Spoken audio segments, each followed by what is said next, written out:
Yes, so good evening, good evening, good evening. Welcome back to our channel. Now let's start with the basic maths and vectors first, है ना। Basic math and vectors class 11th का है। आपको पता ही है, class 11th में पढ़ते हैं जब भी हम जेई नीट की तैयारी करते हैं। तो उस जर्नी में ये चैप्टर आता है क्लास 11th में, तो वहीं से हम स्टार्ट कर रहे हैं हमारी इस कहानी को। कहानी है ये, मेरी जुबानी है ये। सबसे पहले बेसिक मैथ्स में कई सारी चीजें आती हैं, जैसे ट्रिगो हो गई, है ना, क्वाड्रेटिक हो गई। तो क्वाड्रेटिक में पहले आपको जो थोड़ी बहुत चीजें पता है वही एक बार रिवाइज कर लेते हैं, है ना, क्योंकि नया कुछ आपको जानने की आवश्यकता नहीं है फॉर फिजिक्स। क्वाड्रेटिक के लिए आपको पता है y equals a x square plus b y, sorry plus b x plus c. ये होती है क्वाड्रेटिक इक्वेशन, राइट, जिसमें वाई एक्स के स्क्वायर के फंक्शन में हो, या अगर x is equal to a y square plus b y ऐसे लिखूंगा तो वो भी एक क्वाड्रेटिक हो जाएगी। मतलब ऐसा मानो जिसमें किसी वेरिएबल की पावर 2 हो, उसको आप quadratic degree, sorry quadratic equation कह सकते हो। टोपी अजीब नहीं लग रही यार मेरे पे? ऐसे रहने दो, आई डोंट केयर। ठीक है। गर्मी तो, ठंड तो हट रही है ना। हाँ जी। तो अगर मुझे x की वैल्यू निकालनी है तो उसको हम बोलते हैं रूट्स ऑफ द इक्वेशन, है ना। और अगर वो मान लिया अल्फा या बीटा है, तो अल्फा या बीटा की वैल्यू क्या क्या हो सकती है? That will be equal to minus b plus minus under root b square minus 4ac upon 2a। बोलो जल्दी जल्दी, क्या ये आप सबको याद है फॉर्मूला? क्लास 10th में चैप्टर नंबर है मेरे ख्याल से फोर्थ, क्वाड्रेटिक इक्वेशंस, उसका फॉर्मूला है ये, ठीक है ना। तो ये अल्फा बीटा आ गए। अब अल्फा प्लस बीटा अगर मुझे निकालना है, अल्फा प्लस बीटा यानी सम ऑफ रूट्स अगर निकालना है, तो यहाँ पे लिखा ही हुआ है वो तो, है ना। ये देखो, minus b by a will be the sum of roots, यानी कि alpha plus beta, and alpha into beta that will be product of roots and that will be c by a, ठीक है ना। तो this is c constant term and b is the variable, sorry the constant coefficient of x. Next, let's move ahead now. AP GP के बारे में आपको थोड़ी सी basic चीजें पता होनी चाहिए। एपी के बारे में पता होना चाहिए। सबसे पहले एपी में क्या होता है? A plus D, A plus two D, इस तरह से चलता है, जिसमें डी क्या है? D is the common difference. जैसे 1 2 4 6 8, ये एक एपी है जिसका कॉमन डिफरेंस है 2। कॉमन डिफरेंस कैसे निकालोगे? अगले वाले टर्म से पिछले वाले टर्म को माइनस करके, राइट। तो ये होगा कॉमन डिफरेंस इस एपी का। फिर अगर मैं बात कर रहा हूँ सम ऑफ एपी के एन टर्म्स, एस एन, मतलब अगर n टर्म्स में ले रहा हूँ, मतलब अगर मैंने 10 टर्म्स ले लिए तो 10 टर्म्स का सम क्या होगा किसी एपी के लिए? That will be equal to n by two into two a plus n minus one into d. अगर आपको मान लो लास्ट टर्म पता है तो क्या लिख सकते हो? n by two into A plus L. L क्या है? लास्ट टर्म है ना। वही मैंने वैल्यू पुट कर दी। एल की वैल्यू कैसे पुट करी? देखो, ए एन जो है nth term of n AP, वो आप लिख सकते हो a plus n minus one into d की फॉर्म में, है ना। ये तो आपको पता ही होगा, क्लास 11th का, सॉरी क्लास 10th का है ये, है ना। That's it. तो ये देखो, ये सम आ गया, ये आपका एपी आ गया। और जीपी के बारे में अगर मैं बात करूं तो जीपी क्या है?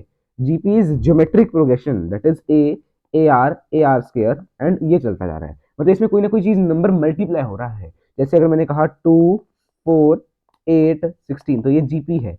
और जबकि 2 4 6 8 10 ये एपी है, ठीक है। This is AP and this is GP. ये एपी है, ये जीपी है, ठीक है। तो अब जीपी का अगर मैं बात कर रहा हूँ, sum of n terms, S n दिख रहा है यहाँ पे फॉर्मूला, ये नीचे दिख नहीं रहा होगा आपको, तो यहीं से देख लो ना। एस एन, ए यानी फर्स्ट टर्म 1 - r की पावर n, जहाँ पे r क्या है? कॉमन रेशियो है 1 - r। r कैसे निकालोगे? अगले वाले टर्म माइनस डिवाइडेड बाय पिछला वाला टर्म, राइट। इनफाइनाइट जीपी है, अगर इनफाइनाइट जीपी मतलब infinite terms are there, right. तो क्या होगा? If there are infinite terms, तो ये वाला फॉर्मूला a अपॉन 1 - r आपका यूज हो जाएगा। मोस्टली इनफाइनाइट जीपी ही आपके आएगी। Oh what is this? इससे अच्छा तो मैं टोपी लगा के बैठता हूँ यार, है। कम से कम ऐसे बैठ जाऊँ, ऐसे पूरा। बोले क्या कर रहे हो यार? मेन सिर पे है, उसके लिए जो पढ़ाने आए वो पढ़ा के जाओ, ठीक है ना। तो ये हो गया। और इसमें आर जो है वो हमेशा लेस देन वन होगा। क्यों? बिकॉज अदरवाइज अगर आर ज्यादा है, ग्रेटर देन वन है, देखना, लेट से मैंने कहा कि r is greater than one. R is greater than one का क्या मतलब हुआ?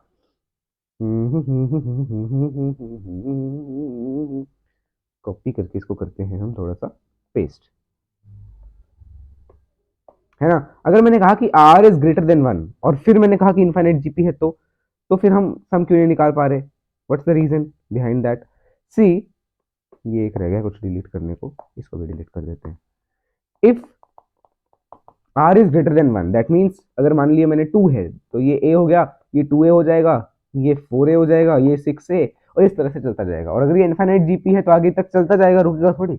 अगर मैंने कहा r is smaller than one, that means a, let's say half ले लिया, a by 2, then a by 4, a by 6, and इस तरह से एक टर्म आएगा जब बस जीरो हो जाएगा टर्म, राइट? ऐसा हो सकता है ना? That is what is the concept of GPU कि एक टाइम पे ऐसा होगा कि वो थम जाए सम उसका, और इनफाइनाइट टर्म्स का सम जो है वो इन्फिनिटी नहीं बनेगा, ठीक है? फिर ये कुछ लॉगरिदम के बारे में है ना? ये मेरे ख्याल से आपको क्लियर है। लॉगरिदम के बारे में हम चलते हैं। लॉगरिदम की चर्चा भी मैं आपको समझाई देता हूँ पहले। लॉगरिदम की चर्चा समझ लेते हैं थोड़ी सी।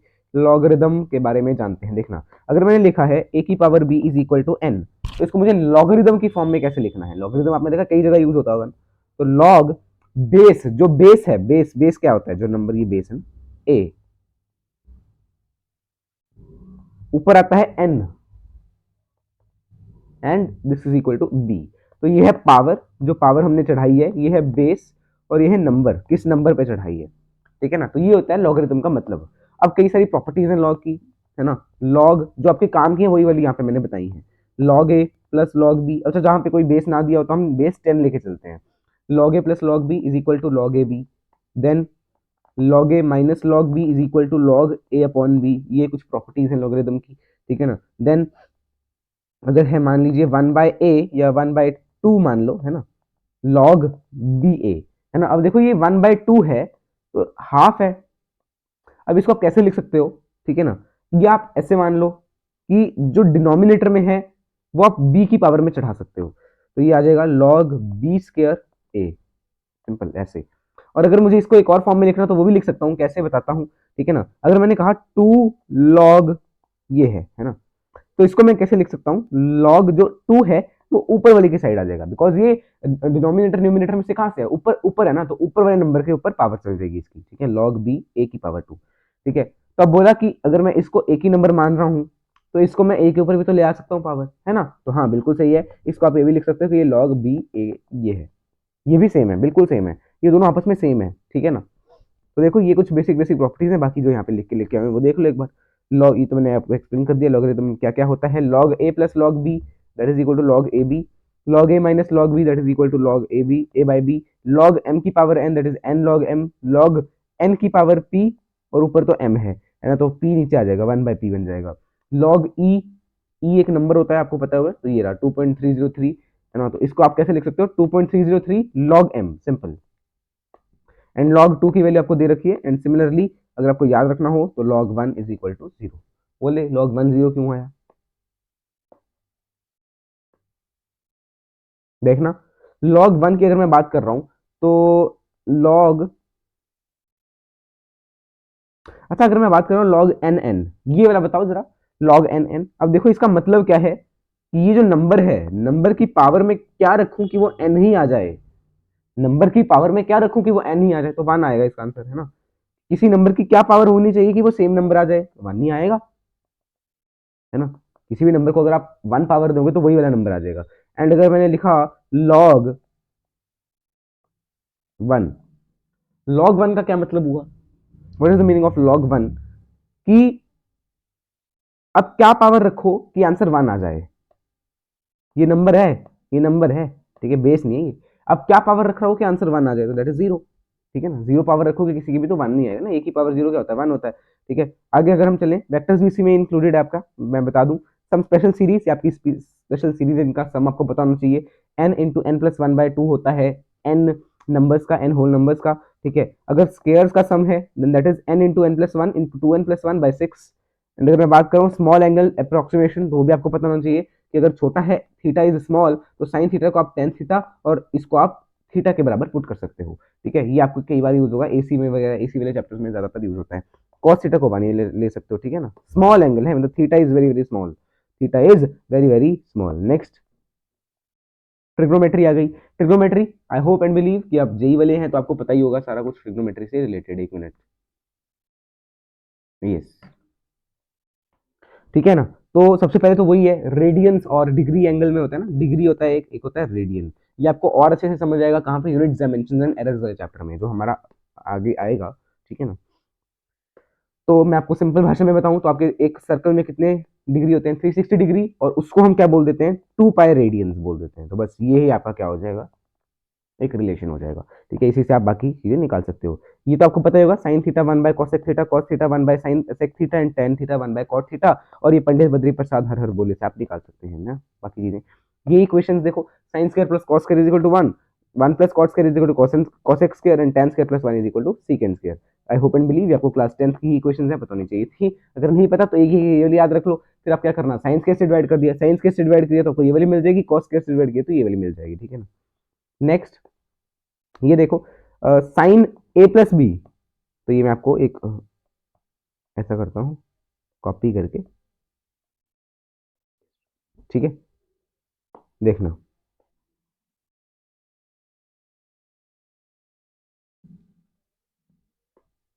Sign a plus b that is sine a cos b plus cos a sine b, और अगर माइनस यूज हो रहा है तो sine a cos b minus cos a sine b. ठीक है ना।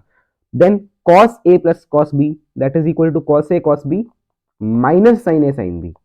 याद रखने वाली बात है। और अगर यहाँ पे साइन माइनस का है तो इधर आप यूज करेंगे प्लस वाला साइन। ठीक है, tan a plus b that is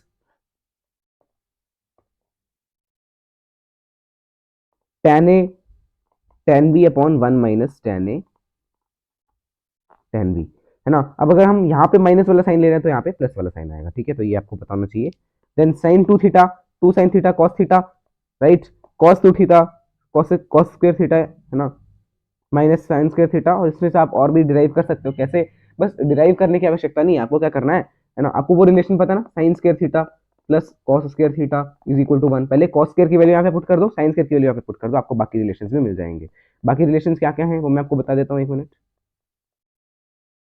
that are 2 cos square theta minus 1 and 1 minus 2 sin square theta। tan 2 theta का भी इसी तरह से आपके पास आ जाएगा। यहाँ पे आप a और b को बराबर पुट कर लेना थीटा के बराबर, तो क्या आएगा, tan square theta upon 1 minus, oh sorry,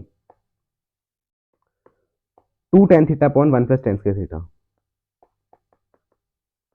ठीक है, तो ये सारे फॉर्मूले थे। देखो देखो साइन ए, ये देखो, ठीक है ना, ये देखो मैंने आपको करवा दिया, ये वाला हमने कर लिया। अच्छा, इसका ये वाला रह गया मेरे ख्याल से, एक ये वाला 2 tan theta upon 1 plus tan square theta, plus आ रहा है sin 2 थीटा में और माइनस आ रहा है tan 2 थीटा में। याद रख लो। ठीक है ना, देखो यहाँ पे क्या आया, माइनस आया ना। नेक्स्ट cos 2 थीटा, ये सारे फॉर्मूले हमने कर लिए। तो ये ट्रिग्नोमेट्री का भी बेसिक्स आपको मैंने बता दिया। अब एक होते हैं हाफ एंगल फार्मूला, वो भी आपको पता होना चाहिए। हाफ एंगल फार्मूला, ये हाफ एंगल फार्मूला नहीं है, हाफ एंगल फार्मूला तो आपने ये वाले कर लिए ना, ये हाफ एंगल फार्मूला होते हैं, बिकॉज यहाँ पे 2 थीटा है और आपका जो आंसर आ रहा है that is in single theta. यहाँ पे भी लिख लो ना, देखो 2 थीटा से थीटा हो गया, मतलब angle is getting half, these are called half angle formulas. ठीक है ना। फिर ऐसा आता है sine a plus sine b that is 2 sine a plus b by 2 into cos a minus b 2। ठीक है ना। तो एक जगह बस आपको देखने की जरूरत है, यहाँ पे माइनस यूज होगा, बाकी 2 टू 2 सेम है, साइन सेम है, a plus b by 2, a plus b by 2, a plus b by 2, तीन में a plus b by 2 use हो रहा है, सिर्फ sine a minus sine b में a minus b by 2 use हो रहा है, बाकी तीनों में a plus b by 2 is getting use. ठीक है ना। एंड नेक्स्ट अगर हम बात कर रहे हैं कॉस की, तो मल्टीप्लाई हो रहा है कॉस से, तो कॉस में देख लो क्या क्या एंगल्स आ रहे हैं आपके पास, चेक करो एक बार। एक मिनट, तब तक मैं इसको मिटाऊं यार, अच्छे से आसानी से मिट ही नहीं पा रहा ये तो। I just wanted to erase this black black.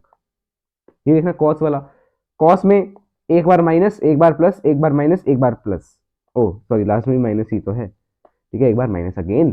ठीक है ना, तो ये आप यूज कर सकते हो। अच्छा, यहाँ पे आप इस माइनस को कॉस के अंदर भी ले जा सकते हो या साइन के अंदर भी ले जा सकते हो, है ना। आपको पता होगा दैट कई सारी आइडेंटिटीज होते हैं, वो आप यूज कर सकते हो, है ना। तो उस पर हम इतना डिटेल में नहीं जा रहे, है ना। ये वाले फॉर्मूले इतने इंपॉर्टेंट नहीं है जितने इंपॉर्टेंट ये वाले फॉर्मूलेज हैं, ये वाले सारे और ये वाले सारे, they are very very important for you. Next let's come to the derivatives and integrals, differential and integral. अगर मैं आपको बताऊं डिफरेंशियल का क्या मतलब है और इंटेग्रल का क्या मतलब है, तो सिंपल सी बात है, डिफरेंशियल आपको किसी भी दो चीज का क्या देगा, स्लोप देगा, मैं स्कोप बोलने लगा था, और इंटेग्रल से आपको मिलता है एरिया अंडर द कर्व।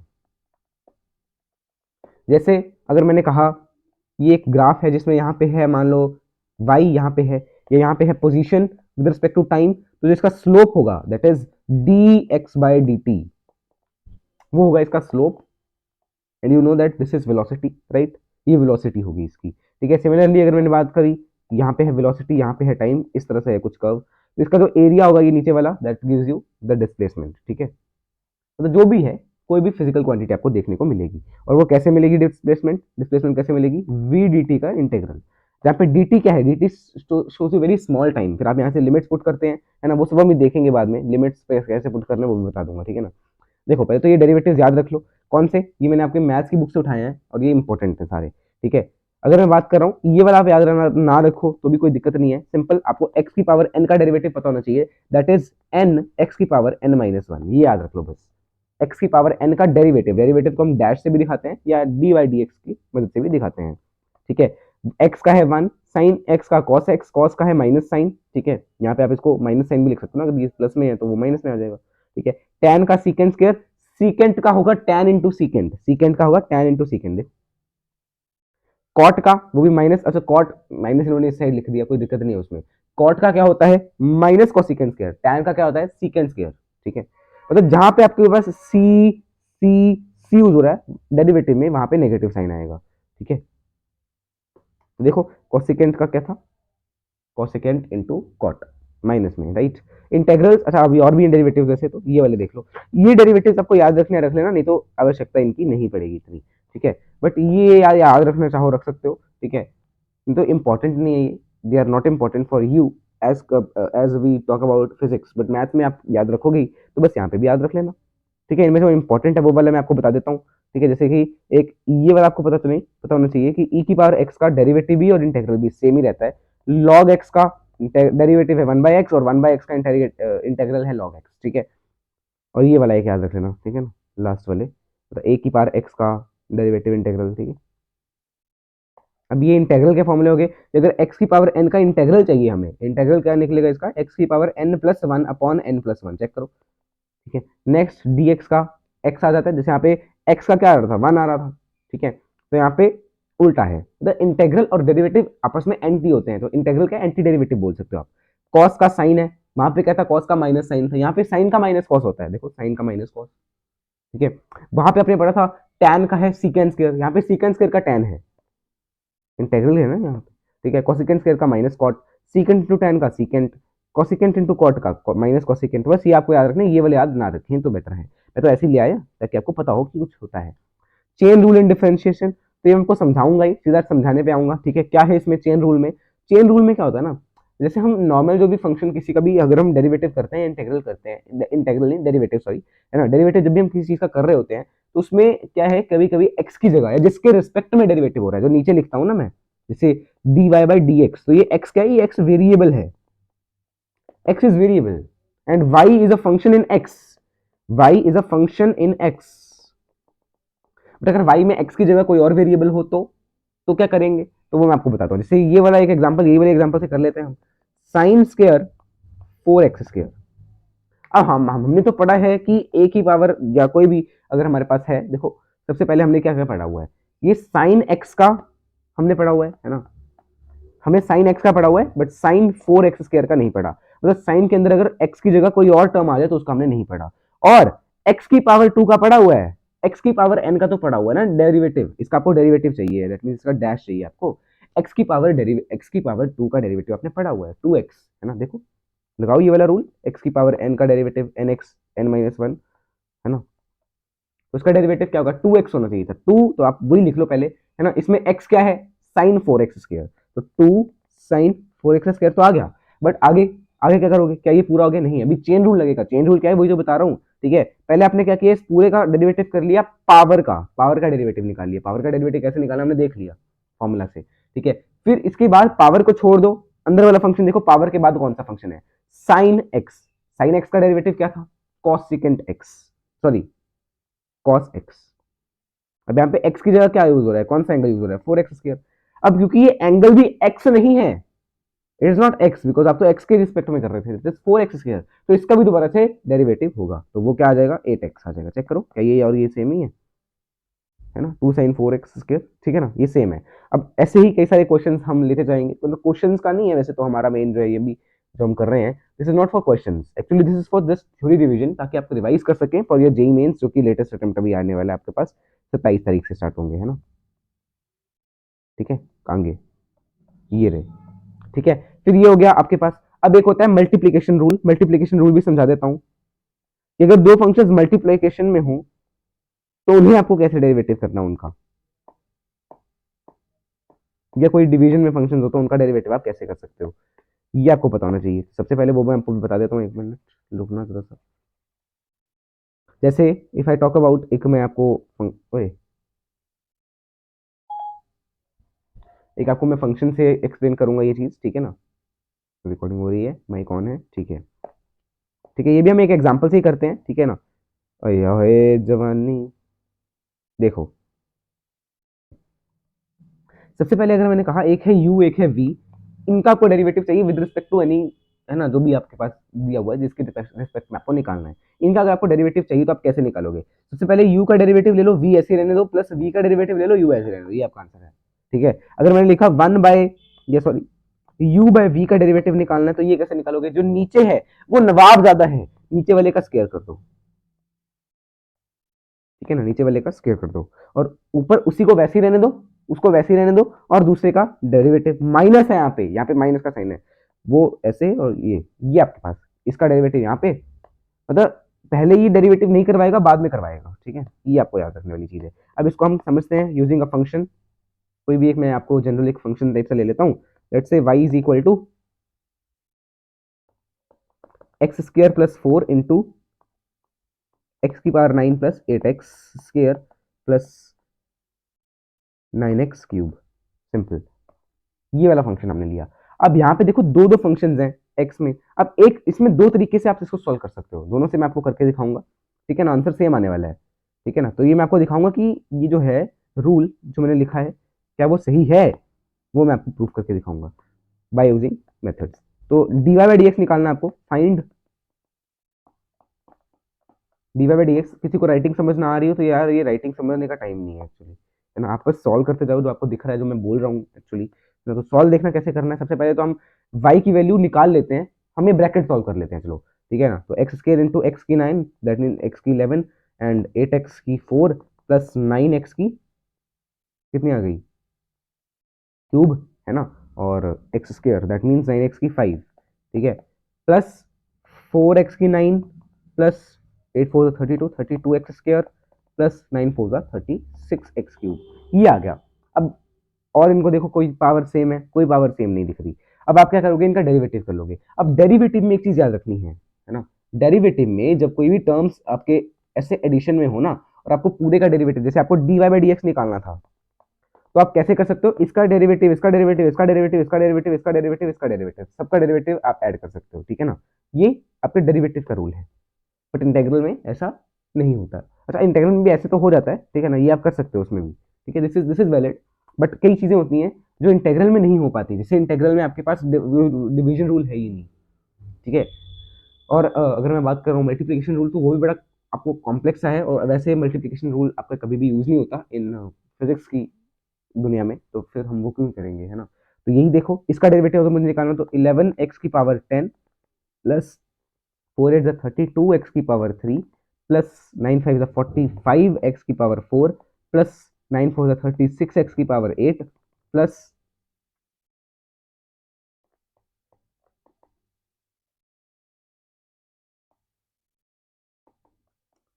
क्या ये आपका आंसर आएगा?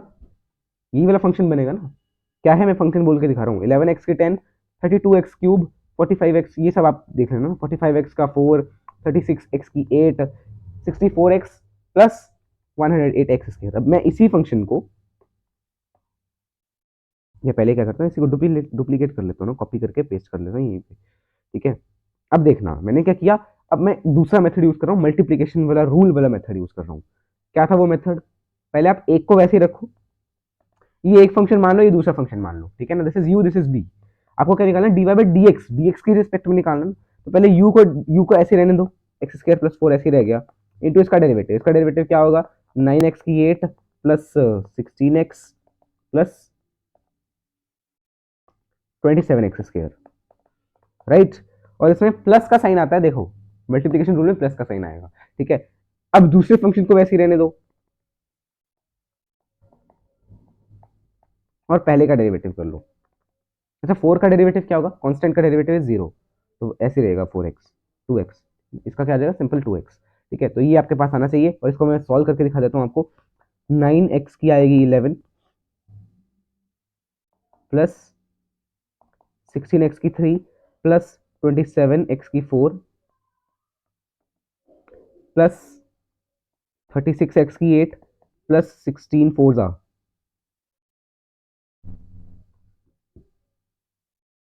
64x एंड 4 7 जा 28 एंड 4 2 जा 8 9 10 108x स्क्वायर है।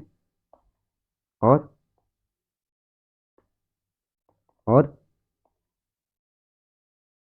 2x की 10 and 16x cube and then at last it is like 2 9 18 x की 4। अब मैं इसको थोड़ा छोटा कर देता हूँ आपके लिए, आपकी सहूलियत के लिए ना। देखो ये आ गया। अब जब ये आ गया, या इसको ऊपर कर लेते हैं ना, लोगों को क्या ही है, लोगों को कौन देख रहा है, लोगों का काम है कहना नाम गुम। ठीक है ना, तो ये आपके पास आना चाहिए। अब पीछे वाला फंक्शन और ये वाला फंक्शन मैच कर लो, क्या ये और ये सेम नहीं है, देखना एक बार। मैं लेके जाता हूँ ना इसको, पीछे लेके जाता हूँ मैं, कॉपी, चेक करो क्या ये फंक्शन और ये वाला फंक्शन सेम नहीं है क्या।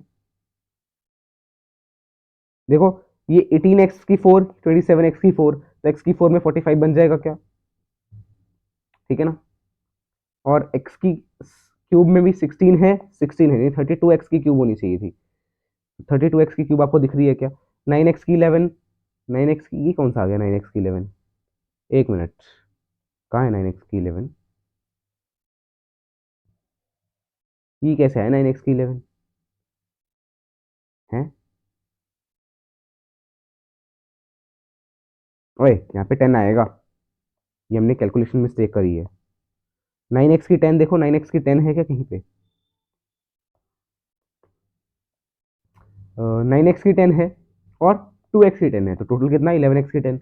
आंसर तो सेम आ रहा है ना, देखो 36x की 8, 36x की 8, 64x 64x, 108x के 108x। तो आप इसको इसको देख के सोच रहे होंगे कि फिर तो ये मल्टीप्लाई पहले कर लो और बाद में डिफरेंशिएट कर लो, ये वाला मेथड ज़्यादा आसान है, बट नहीं, आप वहम में है, देखना।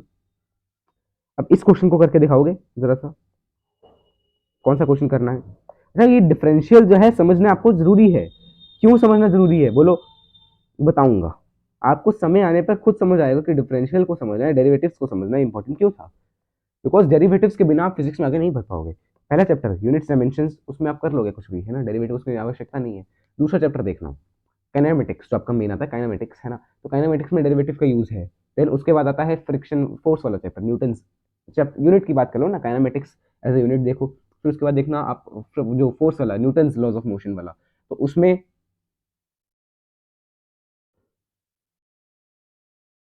वर्क एनर्जी पावर, उसमें भी देखना वर्क एनर्जी पावर। फोर्स वाले में भी आपका यूज होता है चैप्टर में है ना, वर्क एनर्जी पावर में। फोर्स वाले में कैसे यूज होता है बताऊंगा, m d we by D t, ठीक है ना। तो हर जगह पे इसका यूज है ये। जैसे मैंने ये बोला आपको, साइन एक्स की 4 प्लस, नहीं इंटू कॉस एक्स, इसका निकाल के दिखाओ integral, derivative sorry, find d Y by D x का निकालना, कैसे निकालोगे देखना। सबसे पहले तो यहाँ पे प्रोडक्ट रूल लगेगा, ये तो पता चल गया ना, दो अलग अलग जो है फंक्शंस जो हैं वो मल्टीप्लिकेशन में है। तो पहले तो आप पहले वाले को ऐसे लिख दो, इनटू दूसरे वाले का डेरिवेटिव, तो कॉस का क्या होता है माइनस साइन होता है, प्लस का फॉर्म, प्लस का साइन आता है ना, प्लस पहले वाले का डेरिवेटिव निकाल लो अब, है ना, क्या हो जाएगा 4। देखो इसमें ना, इसमें सिर्फ इसमें ही आपका चेन रूल लगेगा। देखो साइन एक्स की 4 है, साइन एक्स की पावर 4, इसमें चेन रूल लगाओ, पहले पावर का डेरिवेटिव करोगे है ना। अच्छा नहीं, इसमें देखो एक मिनट एक मिनट एक मिनट एक मिनट एक मिनट, इसमें क्या है, एंगल की पावर है, एंगल की पावर है। अगर साइन की पावर होती, फंक्शन की पावर होती है ना, तो हम चेन रूल में पावर को डेरिवेटिव करते। बट यहाँ पे तो इस साइन की पावर है, साइन की पावर नहीं एक्स की पावर है, सॉरी, ठीक है ना। तो पहले आप इसको, इसका डेरिवेटिव करो, साइन का क्या होता है कॉस एक्स की पावर 4 मल्टीप्लाइड बाय एक्स की पावर 4, नहीं एंगल का derivative, that will be equal to 4x की cube, that's it, this will be, और इसका derivative multiply by cos X भी तो है, ठीक है ना, this is your dy by dt, so you can even solve it.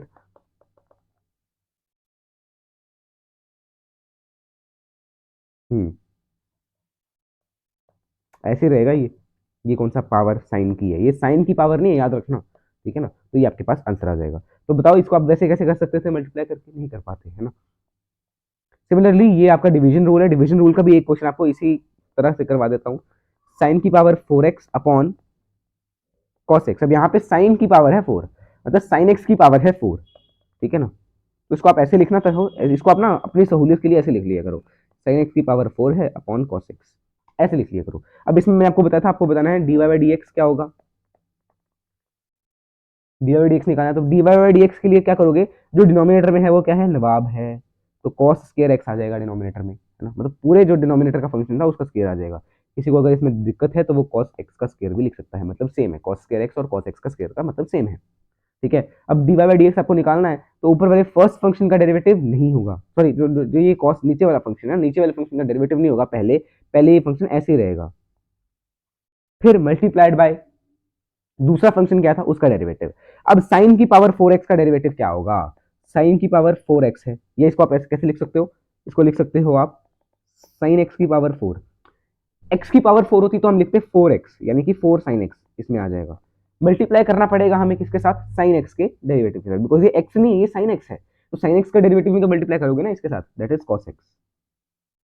इसको आप क्या कह सकते हो, 2 sin 2 थीटा कह सकते हो, 2x, ये फॉर्मूला यूज हो जाएगा ना, 2 sin 2x आ जाएगा, कैसे आएगा वो मैं आपको बताता हूँ, देखना याद करो वो दिन, आज ही तो पढ़ाया यार थोड़ी देर पहले, 2 sin theta cos theta, sorry cos 2 theta का formula 2 sin x cos x, तो ये मैं क्या ऐसे नहीं लिख सकता, इसको ऐसे तो लिख ही सकता हूँ ना यार, ठीक है, तो ये 2 sin x cos x that will B sin 2 theta, यानी sin 2x, this will be giving you 2 sin 2x, तो आ जाएगा 2 sin 2x, और यहाँ पे माइनस का साइन आता है, साइन की पावर 4x, साइन की पावर 4x मल्टीप्लाइड बाय दूसरे फंक्शन का इंटेग्रल, दूसरे फंक्शन का डेरिवेटिव। अब cos x का डेरिवेटिव क्या होता है, माइनस साइन, तो ये माइनस तो प्लस में चेंज हो जाएगा ना जब मल्टीप्लाई करोगे, तो अब इसको हम पावर में लगा सकते हैं ना, साइन की पावर 5 आ जाएगी अगर साइन की पावर 4 थी तो पहले, अब ये बन जाएगा आपके पास answer, this will be your answer, okay. And next now move ahead, ठीक है ना, विद दिस आपका ये डेरिवेटिव और इंटीग्रल मेरे ख्याल से कंप्लीट है। अब हम आते हैं ग्राफ्स की तरफ, तो सबसे पहला ग्राफ आता है straight line graph. Straight line graph में आपको पता होनी चाहिए इक्वेशन क्या होती है ग्राफ की, यू नो दैट ग्राफ की equation for straight line is y is equal to M x plus c, जहां पे y क्या है, y मतलब जो y एक्सिस वाला फंक्शन है उसकी बात हो रही है, x मतलब जो x एक्सिस वाला फंक्शन है उसकी बात हो रही है, m क्या है, इस ग्राफ का स्लोप है, और स्लोप क्या होता है dx by D, sorry dy by dx, dy by dx याद रखना, ठीक है। c क्या है, इंटरसेप्ट, इंटरसेप्ट मतलब जहां पे वो y एक्सिस को कट कर रहा है, c होता है y इंटरसेप्ट, ठीक है ना।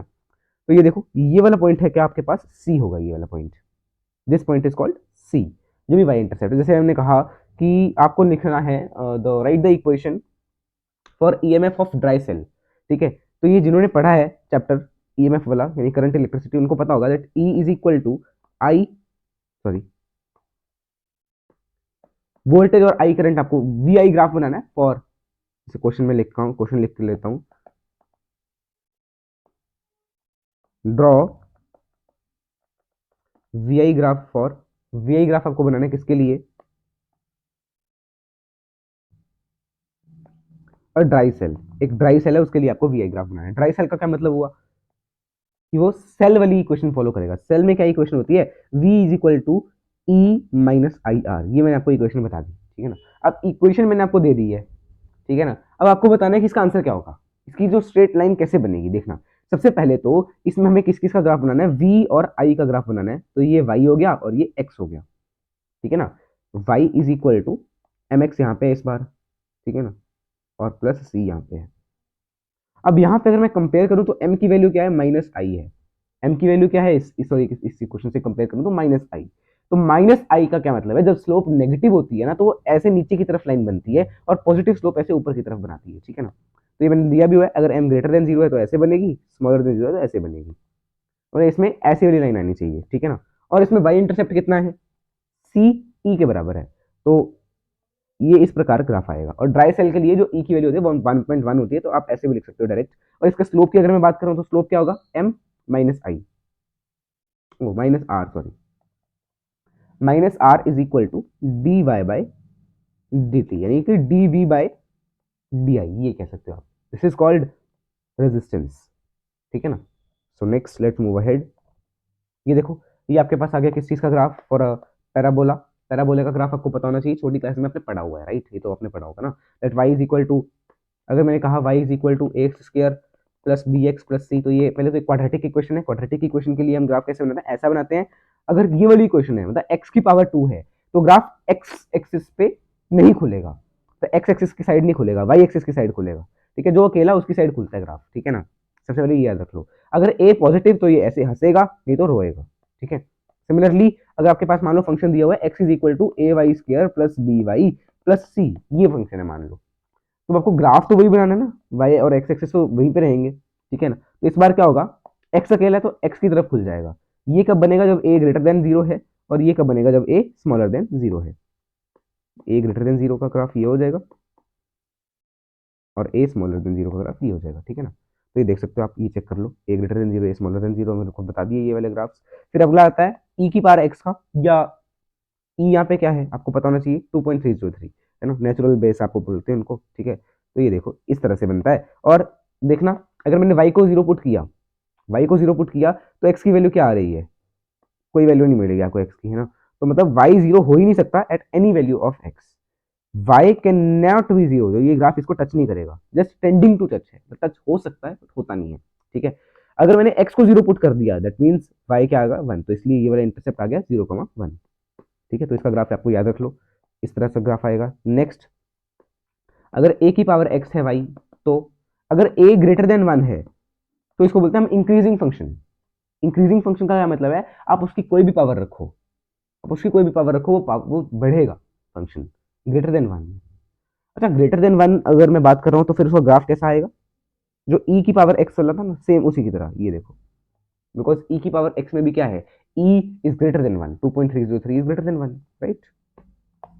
नेक्स्ट अगर मैं बात कर रहा हूं if a is smaller then 1, smaller than 1 में तो दो केसेस आ जाएंगे, नेगेटिव भी आ जाएगा, तो वो वाला केस नहीं हम लेते, हम लेते हैं 0 to 1, ठीक है ना, ये वाला केस 0 to 1, दैट मीन्स ये नंबर फ्रैक्शन में होगा, है ना। और फ्रैक्शन को आप कोई भी पावर देते हो तो कम होती है, बढ़ती नहीं है। जैसे अगर मैंने 1/2 की पावर 2 रखी, दैट विल बी 1/4, जो कि 1/2 से कम है ना। तो फ्रैक्शन में पावर का मतलब है वो छोटा हो रहा है function, this is decreasing function, तो ये इस तरह से आता है, ठीक है। नेक्स्ट, वेक्टर्स की बात कर रहे हैं, आप हम वेक्टर्स कर दिया, ठीक है ना। तो वेक्टर्स में देखो, वेक्टर क्या होता है आपको पता है, कोई भी अगर ऐसी हम फिजिकल क्वांटिटी को क्या बोलते हैं, वेक्टर क्वांटिटी बोलते हैं, जिसमें हम डायरेक्शन और मैग्नीट्यूड दोनों देखते हैं, और वो वेक्टर लॉस को फॉलो करती है। बेटा वेक्टर लॉस हम आगे देखेंगे, ये हम एक वेक्टर को रिप्रेजेंट करने के लिए यूज करते हैं, जिसमें ये जो लेंथ है इसकी, इसको हम बोलते हैं, ये मैग्नीट्यूड दिखा रहा है वेक्टर का, ठीक है ना। और ये टेल है, ये हेड है, हेड क्या दिखाता है, डायरेक्शन दिखाता है, और टेल क्या दिखाता है कि कहाँ से स्टार्ट हो रहा है वो वेक्टर, ठीक है। देखो, अब हमारे पास आ गया कि वेक्टर्स को ऐड कैसे करते हैं, वही लॉज आ गया सीधा, हम फालतू की चीजें नहीं पढ़ेंगे यहाँ पे, ठीक है, कि ये वाला वेक्टर कौन सा, नल वेक्टर कौन सा, वो हमने आगे लिखा हुआ है, आगे लिखा हुआ है, जस्ट ऐसे देखने के लिए लिखा है ना, वो आपको किसी काम का नहीं है, ठीक है। तो ये देख लिया आपने। अब मैंने देखा वेक्टर लॉज, वेक्टर लॉज में क्या होता है आपको मैं बता देता हूँ, अगर आपको ए वेक्टर प्लस बी वेक्टर करना है और इनके बीच का एंगल, अच्छा एंगल जरूरी है देखना, तो ये मैंने कहा ए वेक्टर है और ये मैंने कहा ये बी वेक्टर है, तो इनके बीच का एंगल कैसे देखोगे, किसी भी एक एंगल से दूसरे एंगल की तरफ, किसी भी एक एरो से दूसरे एरो की तरफ जाओ, ये एरो था, इससे दूसरे एरो की तरफ गए, ये वाले एरो की तरफ, तो ये जो बीच का एंगल है दिस इज कॉल्ड वेक्टर का एंगल, यानी ये थीटा जो है ये एंगल होगा।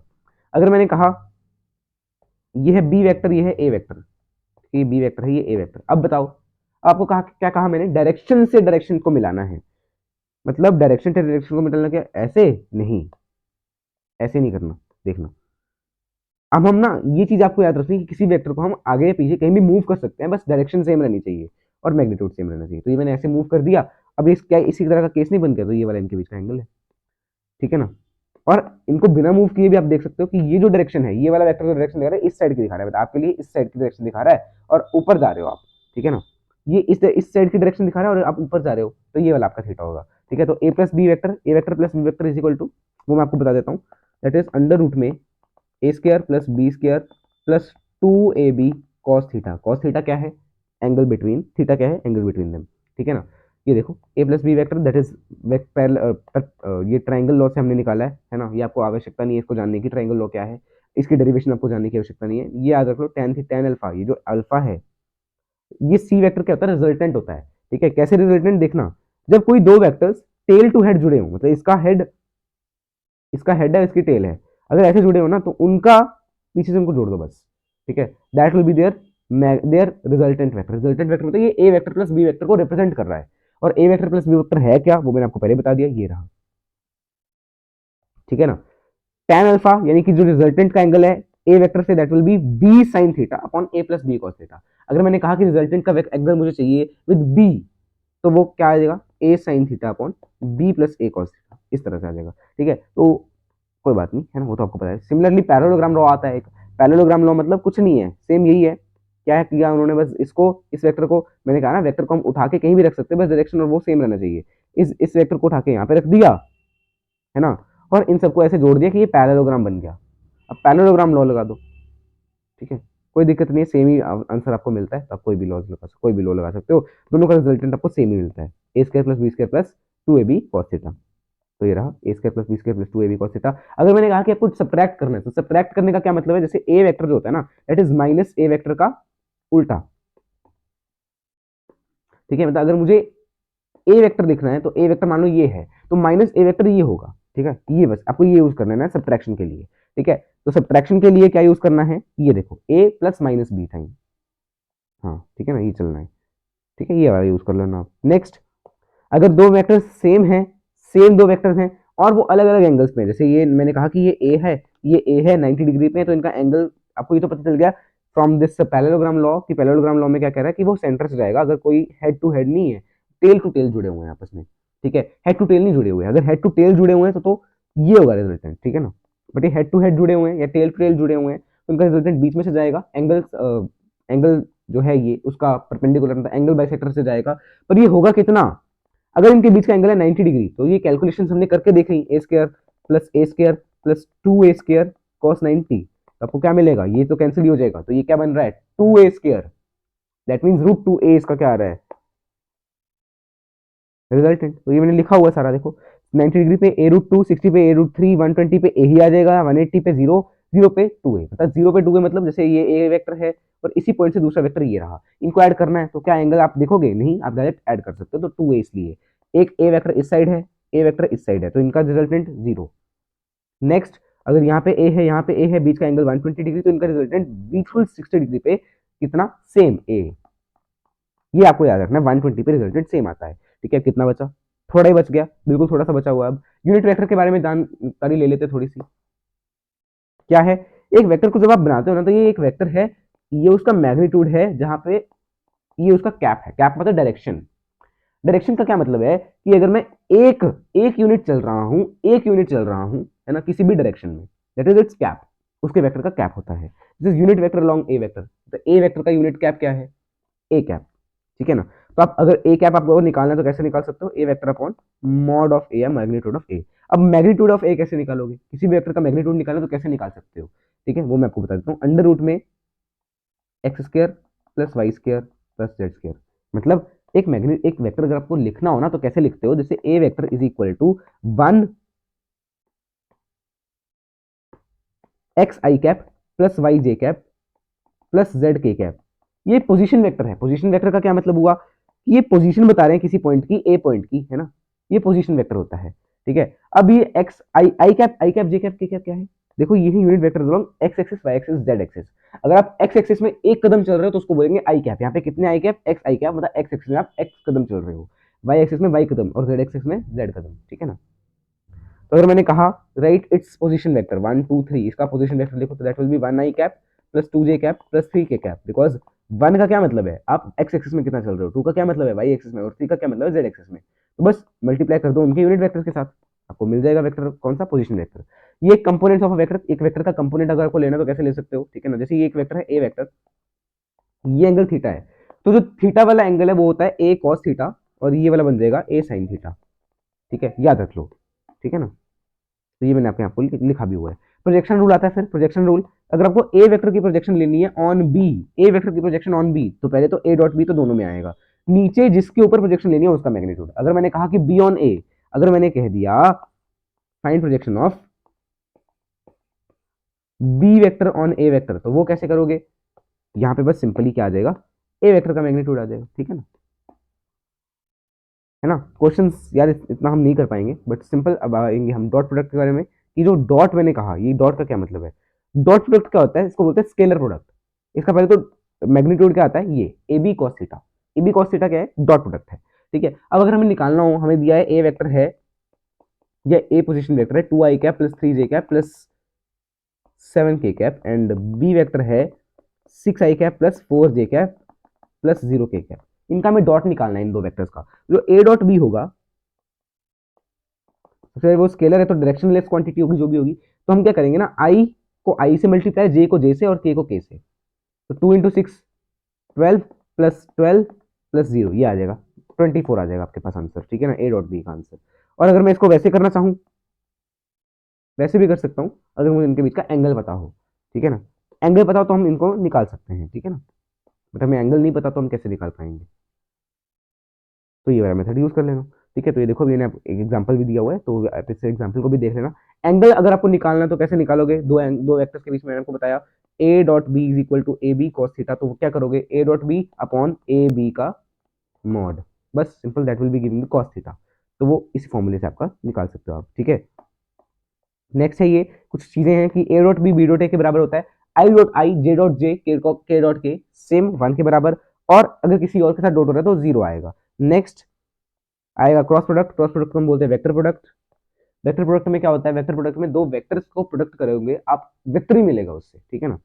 जैसे ए क्रॉस बी है तो that is A B sine theta, cross में हम साइन यूज करते हैं, है ना, and A cross B cross A के बराबर नहीं होता, वो माइनस साइंस, माइनस जो है उसका मल्टीपल होता है। जैसे देखना, मैंने कहा कि ये है, ये वाला ए वेक्टर है, ये ए वेक्टर है, तो आप ए वेक्टर को ऐसे रखोगे, ठीक है, और बी वेक्टर की तरफ अपनी उंगलियां कर्व करोगे। मैंने कहा कि बी वेक्टर है ये, ठीक है, बी वेक्टर ये है, ए वेक्टर ये है, तो बी वेक्टर यहाँ पे है, इसकी तरफ उंगलियां कर्व की, जहां पे आपका अंगूठा आ रहा है वो आपकी क्या है, direction of A cross B, ठीक है। अगर मुझे बी क्रॉस ए निकालना था तो देखो ये वाला वेक्टर था बी वेक्टर, है ना, और ये जो है ए वेक्टर है यहाँ पे ऐसे स्ट्रेट इस साइड को, ठीक है। अब मुझे बी क्रॉस ए निकालना है तो बी तो इस साइड है, अब ए वेक्टर इस साइड है, तो मैं क्या करूं, ऐसे थोड़ी क्रॉस कल करूंगा, अब तो ऐसे कल करूंगा ना, ऐसे, तो अंगूठा नीचे आ रही है, नीचे आ रहा है ना, इसलिए हम कहते हैं कि ये a cross b minus times b cross a है, बिकॉज डायरेक्शन का फर्क है, ठीक है ना, that's what is the difference here. तो a cross b is minus times b cross a, okay. Next a cross b निकालना तो आप इस डिटर्मिनेंट को सॉल्व करते हो। डिटर्मिनेंट का सॉल्व करना मतलब बताता हूँ, देखना इसको सॉल्व करोगे तो कैसे आएगा। सॉल्व कैसे करते हैं इसको, सबसे पहले आपको पता होगा यार, अगर आप मैथ्स के स्टूडेंट हो तो आई कैप का अगर आपको निकालना है, बिकॉज अब वेक्टर आएगा तो वो भी आई cap J cap K cap में होगा ना। अब आई लाइन को आप ऐसे काटे काटे मार दो, ए जे इंटू बी जे, ए J into b k minus B J ए के, ये आपके पास आई कैप का फैक्टर आएगा। जे कैप में आप क्या यूज करते हो, जे कैप में यूज करते हो माइनस पहले से लगा के रखते हो, माइनस जे कैप लगा के रखते हो यहाँ पे, ठीक है, याद रखना। एक मिनट यार, अभी ये क्या है, इसकी चार्जिंग भी कम है, ठीक है, तो जल्दी जल्दी मैं ओवर करना चाहूंगा। अब जे कैप है तो उसमें करोगे ऐसे, a i into b k minus b i a k, and plus करोगे के कैप में क्या करोगे, a i b j into a j b i, ये आपके पास आंसर आ जाएगा, ठीक है ना। इसको बोलते हैं डिटर्मिनेंट सॉल्व करना। अगर आपको ए क्रॉस बी निकालना है तो ए के ऊपर हाथ रखोगे, बी की तरफ जाओगे, है ना, ए के ऊपर हाथ रखा, राइट राइट, ए के ऊपर हाथ रखा, बी की तरफ गए, नीचे की डायरेक्शन आएगी ए क्रॉस बी की, और बी क्रॉस ए की उसकी उल्टी डायरेक्शन आती है, इसलिए हम कहते हैं a cross b is reverse of b cross a. अब इसमें आई क्रॉस आई, जे क्रॉस जे, के क्रॉस के जीरो होता है, क्यों, आई की अगर मैं आई के साथ डायरेक्शन देखूंगा तो थीटा कितना आएगा, जीरो आएगा, तो साइन थीटा तो zero, sine zero is zero ना, दैट्स वाई। और i j k, i cross j will give you k, j cross k will give you i and i cross j will give you, sorry, k cross i will give you j। और बाकी अगर आप उल्टा चल रहे हो circle में तो माइनस का साइन आ जाएगा, ठीक है ना। Area of parallelogram that is a cross b, आपको a दिया हुआ है, ये b दिया हुआ है, तो एरिया जो है ये a क्रॉस b आएगा, ठीक है। अगर आपको ट्राइंगल दिया हुआ है तो आपको 3 साइड्स दी होंगी ना उन्होंने। ट्राइंगल के लिए ये ए है, बी है, सी है, ये आपको दिए हुए वेक्टर्स उन्होंने, A B B C B C. तो आप किसी एक पॉइंट से दोनों वेक्टर्स ले लो, A B vector cross A C vector. A C vector क्या होगा, सी ए वेक्टर का उल्टा, ठीक है ना। That will be the area of ये ट्राइंगल, ठीक है ना। Then types of vectors last ही बचा है। इक्वल वेक्टर्स तो बिल्कुल इक्वल हो, मैग्नीट्यूड में भी, डायरेक्शन में भी, पैरेलल डायरेक्शन सेम होनी चाहिए, कोप्लेनर सेम प्लेन में होने चाहिए। दो वेक्टर्स कोप्लेनर ही होते हैं हमेशा। कोएक्सियल मतलब एक्सिस पे कोई भी वेक्टर, जैसे हम बात कर रहे हैं कि अगर आपको ए क्रॉस बी निकालना है तो ए क्रॉस बी जो है वो ए के भी परपेंडिकुलर होता है, बी के भी परपेंडिकुलर, चेक करो ये देखो। तो इसलिए हम बोलते हैं कि जो क्रॉस है वो एक्सियल वेक्टर है ये, ठीक है। और नल वेक्टर जीरो वेक्टर, इसकी कोई डायरेक्शन नहीं होती, ठीक है। डिस्प्लेसमेंट वेक्टर निकालना हो तो दो वेक्टर्स के पोजीशन वेक्टर को आप माइनस कर सकते हो। जैसे अगर मैंने कहा ए बी वेक्टर निकालना है, जहाँ पे ए है ये, बी है ये, तो आप क्या करोगे, ए बी वेक्टर निकालने के लिए बी माइनस ए कर देना, है ना, ठीक है। और दूसरे के लिए ए माइनस बी, बी ए के लिए क्या करोगे, ए माइनस बी करोगे, ठीक है ना। बस दैट्स इट, यही आपको यहाँ पे लिखा हुआ मिलेगा। जैसे R12 निकालना है या R21 तो आपस में रिवर्स होंगे, और कैसे निकाल सकते हो, ये निकाल सकते हो formula x2 minus x1 i cap plus y2 minus y1 j cap plus z2 minus z1 k cap. तो विद दिस आपका वेक्टर्स का revision and basic maths and vectors को हमने रिवाइज कर लिया है। अब हम चलते हैं आगे।